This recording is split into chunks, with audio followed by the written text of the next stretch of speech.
Merci d'être avec nous dans cette section de l'actualité. Bienvenue, bonsoir. La parole est efficace et quand on y croit, elle l'est davantage. Attention à ne pas banaliser les vœux de nouvel an formulés.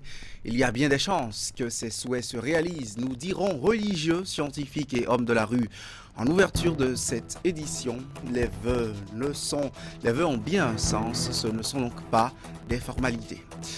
Noël à Pobet avec des enfants en situation difficile. Armella Kwasounou, marraine de Sebouchou, a sacrifié cette année encore aux réjouissances organisées à leur endroit. Les festivités se sont déroulées au centre de promotion sociale de la commune. Une façon pour la généreuse donatrice de communiquer amour et joie à ses enfants démunis.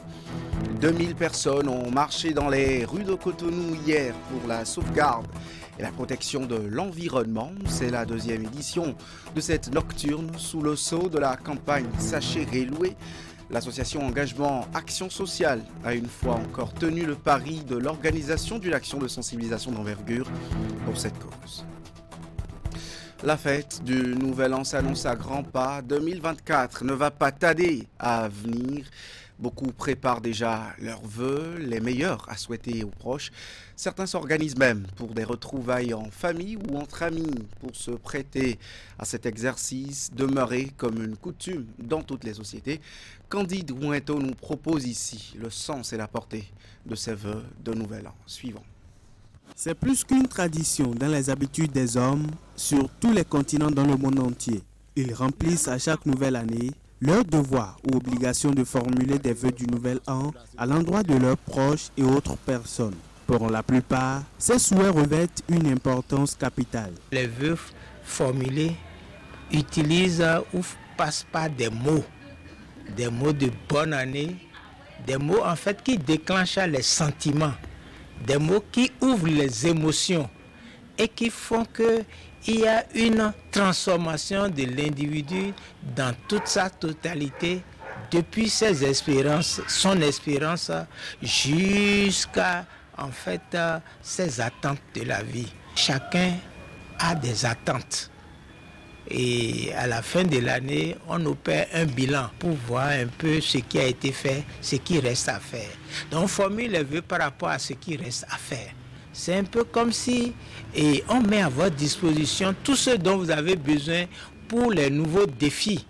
Et donc les vœux rentrent dans le renouvellement de la personnalité, un peu comme aussi on lave une maison, on enlève les toiles d'araignée. La portée de ces vœux formulés tire sa source dans la sacralité du verbe, ce qui explique la réalisation de ces vœux transmis à travers des paroles ou des souhaits prononcés. Si nous aussi nous avons été faits à la ressemblance et à l'image de Dieu, cela veut dire que ce que nous disons là doit nécessairement être efficace. Pas doit, être toujours efficace.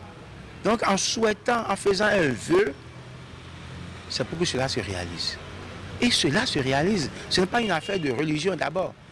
On dit enfant, nous mettons un vaudouin. Cela veut dire que avant que nous ouvrions la bouche pour dire quelque chose, il faut tourner 3 fois sa langue. Parce que quand tu as dit, ça va arriver. La parole est efficace. Le verbe est efficace. Et quand on y croit, c'est davantage efficace. Quand on parle du sens de ces vœux exprimés, les perceptions sont diverses. Les vœux que nous formulons, il faut tenir compte des attitudes de la personne avant de lui faire des souhaits. Parfois, nous formulons des vœux à certaines personnes, mais en fin de compte, on dirait des malédictions pour ces personnes. On leur souhaite bonheur, mais ce sont les peines qu'elles traînent toujours.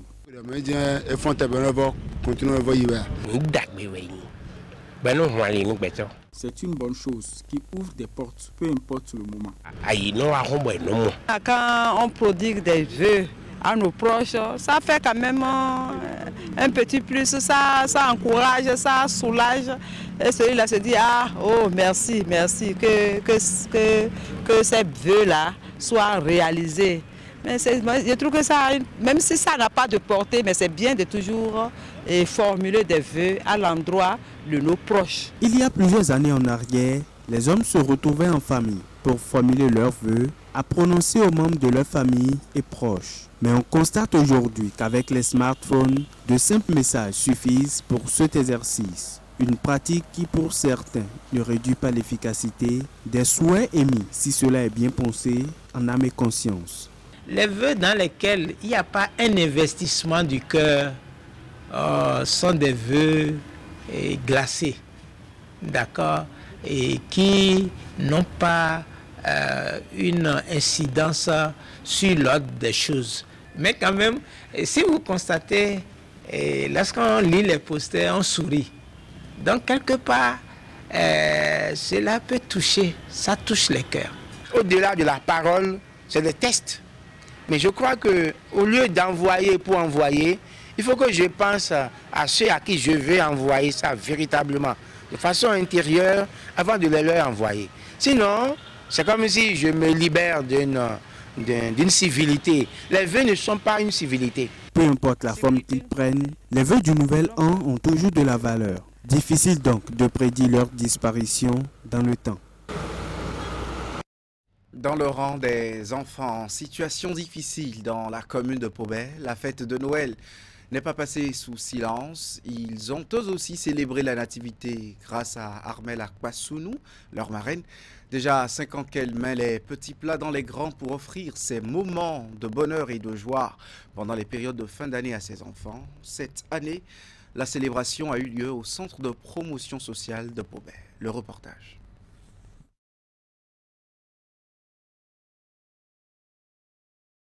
Cette descente de Armel Akpasounou, conseiller technique aux affaires sociales du président de l'Assemblée nationale, ici au centre de promotion sociale de Pobet, traduit sa volonté de soulager la détresse des enfants en situation difficile de sa commune par 7 ans de célébration des fêtes de fin d'année, notamment la fête de Noël. Il s'agit ici des enfants orphelins et porteurs de handicap de la commune de Pobet. Une célébration riche en couleurs, avec diverses prestations qui par moments ont arraché de l'âge sourire à l'assistance. Une façon pour Armel Akpasounou de communier avec ses enfants et de leur dire qu'ils sont aimés comme tout autre enfant. Mes chers enfants, comme vous, j'affectionne particulièrement la période de Noël car elle est le symbole de l'amour, de la joie et du partage. Mes chers enfants, cette journée a été organisée pour vous et je souhaite que chacun de vous en profite pleinement et en garde de beaux souvenirs que vous pourrez raconter à vos amis et que vous n'oubliez pas. En plus des moments de joie partagés avec eux, chacun des enfants a reçu son cadeau. Le regard d'amour de Armel Akpasounou est également allé à l'endroit des pensionnaires du centre d'accueil et de protection de l'enfant, les Champs d'Oiseaux, à qui elle a donné des vivres, essentiellement du maïs, du riz, du sucre et bien encore. Cette œuvre de générosité accomplie par Armel Akpasounou a été appréciée des bénéficiaires et autorités politico-administratives de Koubé. Je remercie beaucoup la marraine pour ce qu'elle fait pour nous. Que notre âme lui rende au centuple. Tout ce qu'elle touchera de sa vie sera béni. Madame la marraine, recevez tous mes sincères remerciements pour avoir accepté partager ce moment précieux avec les enfants démunis de la commune. Grâce à vous, chère maman, nous avons commencé par donner depuis 3 ans un cachet spécial à cette fête. Cette œuvre sociale qui est posée par cette marraine contribue d'une certaine manière à appuyer les efforts que nous déployons au quotidien pour accompagner l'épanouissement des enfants en situation difficile. C'est une initiative louable, une initiative qui mérite d'être encouragée. Grâce à Armel Akpasounou, ces enfants en situation difficile connaissent eux aussi la joie des fêtes de fin d'année. Un volet moins gai de l'actualité dans ce journal maintenant. Un groupe de femmes politiques de divers bords rend visite à la famille de la secrétaire exécutive de la mairie de Banté décédée le 14 décembre dernier. Ces femmes ont tenu à faire ce pas, elles qui ont été grandement affectées par la nouvelle et les circonstances de son décès. La délégation a consolé l'époux de la défunte et ses proches dans un élan de solidarité. Suivons les détails. Sur ces lieux, des femmes de tous bords politiques, elles se sont mobilisées tel un seul homme pour manifester leur sollicitude à la famille de la désormais ex-secrétaire exécutif de la commune de Banté. Pour rappel, Marie-Roméo Mérinto, en fonction depuis 2021, rend l'âme alors qu'elle était hospitalisée à Abomey-Calavi. La délégation est accueillie par l'époux de la défunte. Les familles Singbo et Mérinto sont très touchées, très honorées par la visite des différentes associations de femmes de la République qui sont venues nous témoigner leur compassion et leur soutien. Cela nous a énormément fait plaisir et nous savons que notre épouse, notre sœur et notre mère a quand même fait quelque chose dans cette nation et après son départ, la République le reconnaît ça. C'est une demeure bien triste que visite Christelle Hundonugbo, initiatrice de cette démarche et sa suite. Après la présentation des condoléances, la délégation se prête à l'exercice de la signature du cahier de condoléances. Cette visite à caractère solidaire prend fin par un moment de recueillement devant la photo de la disparue. Nous avons fait le déplacement ici ce jour, unis comme une seule femme, comme une mère, une sœur, pour venir soutenir la famille de Madame Marie-Roméo Mérinto et Singbo, qui nous a quittés dans des conditions vraiment tragiques. Nous sommes affligés, nous sommes vraiment meurtris et c'est avec cette douleur dans le cœur que nous sommes venus dire toute notre compassion à la famille. Une enquête est en cours pour faire la lumière sur les circonstances du décès de Marie-Roméo Mérinto. Dans cette même veine, la présidente de l'Institut national de la femme fustige la condition de la femme en poste de responsabilité dans l'administration territoriale au Bénin. Huguette Bokpe-Nyakaja désapprouve les nombreuses démissions de femmes secrétaires exécutives dans les mairies pour raison de harcèlement et d'autres motifs. Elle est revenue sur le cas récent et précis des circonstances de décès de la SE de la mairie de Banté. La présidente de l'Institut national de la femme rappelle que ces événements ternissent les avancées du Bénin en matière de protection et de promotion de la femme de toutes les couches sociales. C'était au cours d'un point de presse hier au siège de l'institution à Cotonou. On écoute un bout des propos de maître Huguette Bokpe-Nyakaja. Le Bénin, sous l'impulsion du chef de l'État, s'est engagé dans la promotion du leadership féminin, notamment dans l'arène politique. Cette volonté a été manifestée de façon très concrète à travers des mesures institutionnelles et législatives, y compris des mesures temporaires spéciales, à la faveur desquelles plusieurs femmes, dont les capacités et les compétences sont avérées, ont été nommées secrétaires exécutives dans nos mairies. Mais force est de constater qu'elles rencontrent de sérieux obstacles à l'exercice de la gouvernance locale en raison du fait qu'elles sont du sexe féminin. C'est ainsi que le 26 octobre dernier, la secrétaire exécutive de la mairie de Tukuntuna a démissionné en évoquant des faits de harcèlement et de contraintes de tous ordres, des conditions de travail hostiles, des menaces, la non-acceptation de la gente féminine à un tel poste, etc. Une autre femme nommée a décliné cette opportunité qui lui était offerte pour se préserver. Et avant cela, d'autres démissions, dont celle de femmes, ont été rapportées. Maintenant, c'est le décès de la secrétaire exécutive de la mairie de Banté que nous déplorons. Ce décès survient quelques jours après qu'elle ait émis un message vocal WhatsApp qui a été relayé par les réseaux sociaux. Dans ce message qui revêt l'allure d'une véritable alerte, elle a fait état de son sentiment d'insécurité face à des menaces dont elle était l'objet, sa peur de perdre la vie, ainsi que d'intervention auprès de sa personne par des tiers. La présidente de l'Institut national de la femme déplore précisément le décès de la secrétaire exécutive de la mairie de Banté. Dans ses prérogatives, l'INF a saisi le procureur de la République près la juridiction compétente pour l'ouverture d'une enquête en vue de faire la lumière, toute la lumière, sur ce dossier et situer les responsabilités. On retrouve Maître Huguette Boukpenya-Kadja. La loi a donné à l'Institut national de la femme le pouvoir de s'auto-saisir au sujet de tout fait relevant de sa compétence. C'est en vertu de ce pouvoir que l'Institut national de la femme a saisi le procureur de la République près la juridiction compétente pour ouvrir une enquête et faire la lumière sur ce dossier, afin que toutes les responsabilités soient situées, que les infractions commises soient punies avec la dernière rigueur et que toutes autres procédures civiles, administratives ou de tout autre ordre soient engagées. Tout témoignage de nature à aider à la manifestation de la vérité, aussi bien dans le dossier du décès de la secrétaire exécutive de la mairie de Banté que dans les cas de démission, de harcèlement moral, sexuel ou de menaces déjà enregistrées, sont vivement sollicités et l'anonymat garanti par l'Institut national de la femme, afin que de telles entraves à l'exercice des libertés individuelles et à la libre participation en toute sécurité, toute sérénité des femmes à la vie politique et publique soient combattues.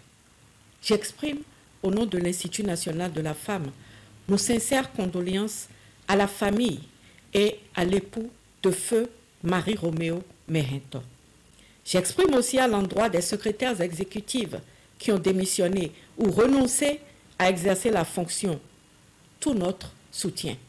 À celles qui sont en fonction, je les assure également de l'appui de l'Institut national de la femme. Je voudrais dire à toutes les femmes du Bénin notre volonté d'œuvrer à l'avènement d'une société béninoise où les femmes pourront saisir sans crainte les opportunités d'exercice de responsabilité, y compris dans l'arène de la gouvernance nationale et locale, et pourront librement déployer aux côtés des hommes leurs dons, talents, compétences pour un Bénin brillant et riche de l'ensemble de son capital humain. La lutte contre toutes les formes de discrimination et de violence à l'égard de la femme se poursuit. Le droit sera dit et justice sera faite. Je vous remercie. Maître Huguette Boukpenya-Kadja a saisi l'occasion pour présenter également ses condoléances et celles de son institution et à la nation béninoise suite au décès du président du Conseil économique et social, Augustin Tabé-Gbian, qui est décédé, on le précise, mercredi dernier des suites d'une maladie. La présidente de l'INF évoque les qualités de l'homme qui a dirigé durant 2 mandats le CES. Suivons. Nous avons appris avec beaucoup de tristesse le décès du président du Conseil économique et social. C'était un grand homme. C'était un homme affable. C'était un homme qui savait concilier. C'était un homme qui savait conseiller. C'était un homme qui savait réfréner les ardeurs. Et sa sérénité était quelque chose qui non seulement transparaissait, mais avait un effet de contamination. Nous avons perdu un grand homme. La nation est en deuil. Je voudrais présenter toutes mes condoléances et celles de l'Institut national de la femme à la famille du président du Conseil économique et social, à toutes les personnes qui sont proches de lui et à toute la nation béninoise finalement. Que le Seigneur l'accueille, que Dieu l'accueille, mais surtout que les œuvres qu'il a entamées soient achevées par les personnes qui ont eu le privilège d'être enseignées, d'être formées par cet homme. Je voudrais que ce qu'il a semé, que d'autres continuent de l'arroser et que toute la nation bénéficie des fruits de son œuvre et que sa famille aussi bénéficie des fruits de son sacerdoce au service de cette nation. L'actualité sur Canal 3 Bénin ce soir est également faite de la cérémonie de remise des prix du concours d'art graphique sur le harcèlement sexuel en milieu universitaire qui s'est déroulé à Abomey-Calavi cette semaine. C'est une initiative du Centre des œuvres universitaires et sociales d'Abomey-Calavi dans le cadre de la participation à la lutte contre les violences basées sur le genre. La cérémonie de remise de prix a eu lieu dans l'amphithéâtre Etisalat du campus universitaire. On suit ensemble les précisions. C'est un concours initié par le Centre des œuvres universitaires sociales d'Abomey-Calavi. Il vise à sensibiliser sur le harcèlement sexuel en milieu universitaire sous toutes ses formes. Les œuvres sélectionnées dans 3 catégories différentes, telles que le dessin, l'illustration et le graphisme, ont témoigné de la créativité des participants et de leur engagement à aborder le sujet. Chers participants du présent jeu concours et chers lauréats, recevez mes sincères remerciements et félicitations pour avoir contribué à votre manière à éradiquer ce fléau dans notre société. La cérémonie de ce jour est l'aboutissement d'un processus qui s'est étalé sur plusieurs semaines, en différentes phases, dont le vote en ligne par le public qui s'est massivement mobilisé au-delà de nos attentes. Le directeur des affaires sociales représentant le ministre des Affaires sociales et de la microfinance a félicité les lauréats en les exhortant à continuer sur ce chemin. Il a également réaffirmé l'engagement du ministère des Affaires sociales à venir à bout de ce fléau. Je voudrais d'ores et déjà féliciter ceux qui, ici, recevront la palme des meilleurs et vous dire de ne pas vous arrêter en si bon chemin. Quant à nous, la coopération nous va s'intensifier, se développer en 2024 pour que la ligne 133 dont le coordonnateur est avec moi devienne la ligne officielle qui permet à tout étudiant, filles et garçons, blâmés, détruits, dans son être cher, de porter plainte et nous allons nous occuper de faire respecter la loi. Après les discours d'ouverture mettant en lumière l'importance de la lutte contre le harcèlement sexuel, les lauréats ont été annoncés avec des éloges pour leur contribution significative. Chaque lauréat est reparti avec un trophée et un chèque symbolique témoignant de la reconnaissance de leur engagement. François Lamoussou. Vous avez désormais de quoi vous appliquer avec un peu plus de rigueur dans l'action de grâce à Dieu et dans vos prières. Un nouvel outil vous est proposé pour y arriver. Il s'agit de l'ouvrage Agenda de gratitude et de prière écrit par une béninoise, Paola Sarr. Le livre a été lancé ce mercredi à Cotonou. C'est un moyen de planification qui permet de faire les avancées significatives dans la relation personnelle avec son créateur. Le compte rendu de la cérémonie de lancement. Tout pas d'une homélie du Père Anagonou le 2 janvier 2023 sur la planification d'une nouvelle année. Le serment touche le cœur de cette fidèle, restez bien attentive. Elle qui se résout à expérimenter l'action de grâce quotidienne, la foi de Paola Sarr la sauve. Son abnégation à adresser chaque jour ses mots de gratitude à Dieu et à lui formuler un vœu journalier fait de cette créatrice de mode et entrepreneur à la base une femme de témoignage en cette fin de l'an 2023. Pour l'année, elle a vu plus de 340 prières exaucées. C'est tout le sens de sa décision de publier l'ouvrage Agenda de gratitude et prière. La reconnaissance à Dieu est une clé de bénédiction et ce secret, l'autrice ne compte pas le garder pour elle seule. Les motivations viennent de ma foi et de mon amour pour mon Seigneur qui est mon Créateur. Et au-delà de tout ce que nous sommes, il faut réellement que nous mettons Dieu au centre de tout ce que nous faisons. C'est la raison pour laquelle, pour la première page de mon agenda, nous avons parlé de mettre Dieu au centre de tout. C'est la règle numéro 1. Et ce travail m'a permis, cet exercice personnel m'a permis réellement de développer de grandes choses avec mon Seigneur. Et c'est ce que je veux présenter aux autres, je veux donner aux autres en écrivant ce document. Le livre est donc un guide de tous les jours, un journal intime. Un outil pour communiquer journellement avec Dieu. Il est configuré de manière à permettre à son détenteur de transcrire ses paroles d'action de grâce. En bas de page, un cadran est destiné à la formulation de sa prière du jour. Toute chose valable à toute personne aimant son Créateur, sans distinction aucune de religion ou de courant de foi.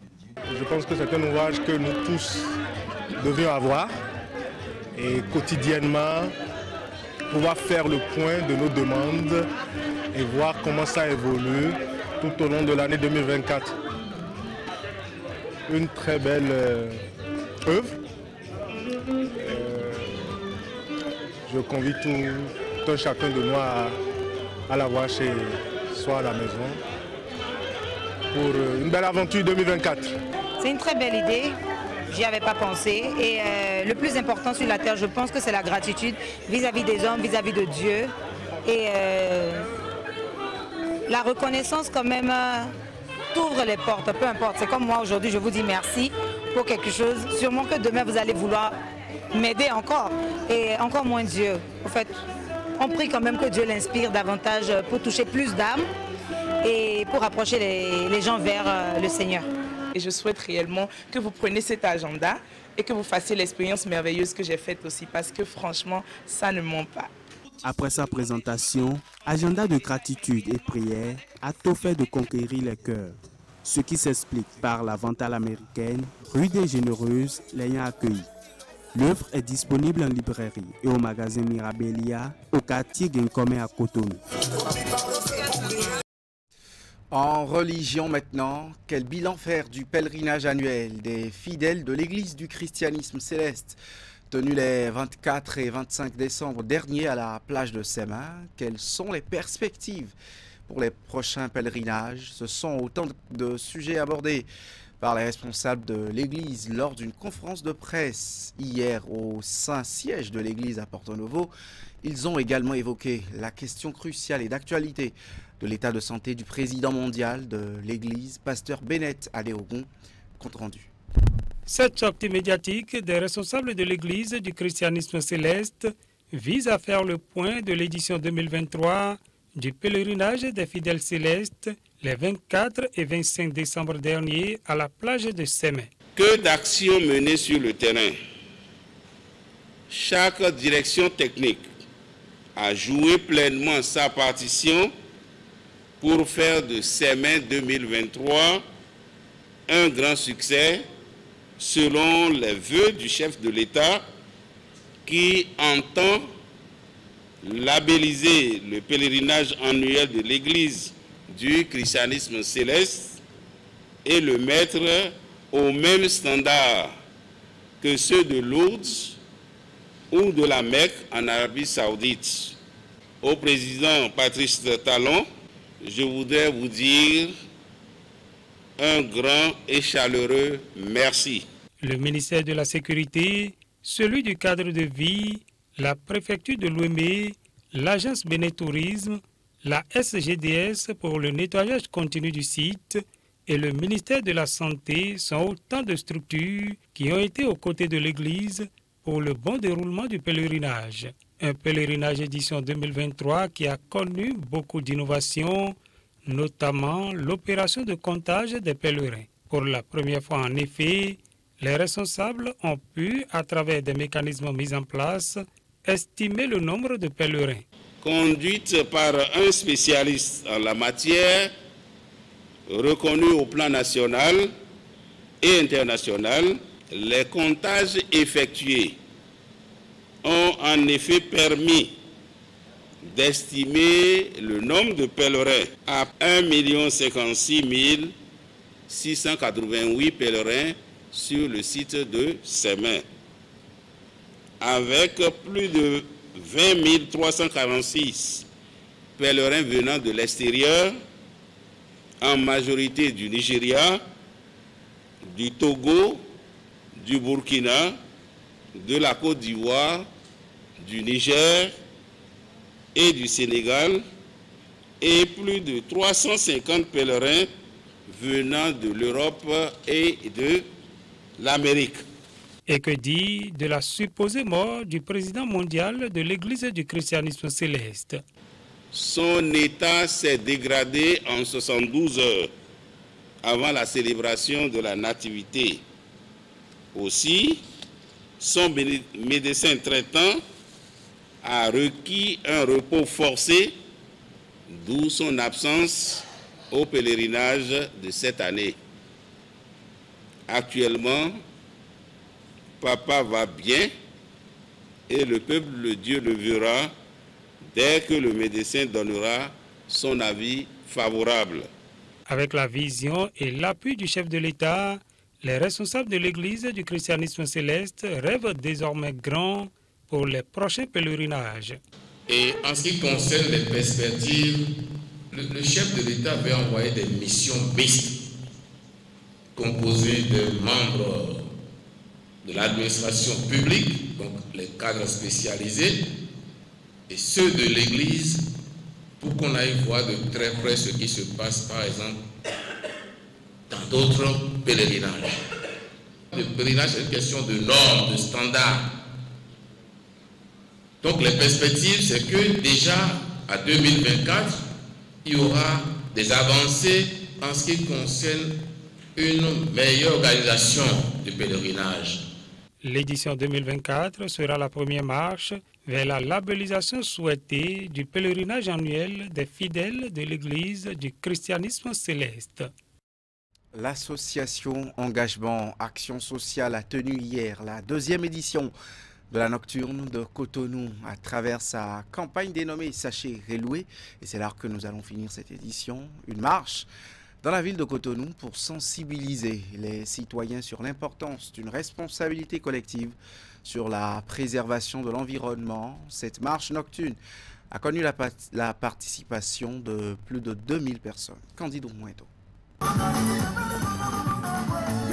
Après une bonne trentaine de minutes consacrées à l'échauffement et aux consignes, le top départ de la 2e édition de la Nocturne de Cotonou est ainsi donné au parking de Seme City à Cotonou. Plus de 2500 personnes ont répondu présent à ce rendez-vous éco-citoyen dont l'objectif principal est de sensibiliser les participants sur des comportements citoyens pour préserver l'environnement. Pour nous, c'était une façon de montrer à la population de Cotonou la beauté de nos rues. Or, si nous avons des rues qui sont belles et que nous les populations, nous ne les entretenons pas, ben, tous ces investissements vont aller à l'eau. Et le sachet plastique fait partie des causes, des fléaux qui touchent pas seulement notre santé, mais aussi notre environnement. Et c'est pour ça que nous sensibilisons pour que nos populations ne jettent pas par terre, pour que nos populations ne salissent pas tout ce qui est offert comme cadre de vie. Et donc, on peut dire bravo à toute cette mobilisation et à toutes ces entreprises qui nous accompagnent.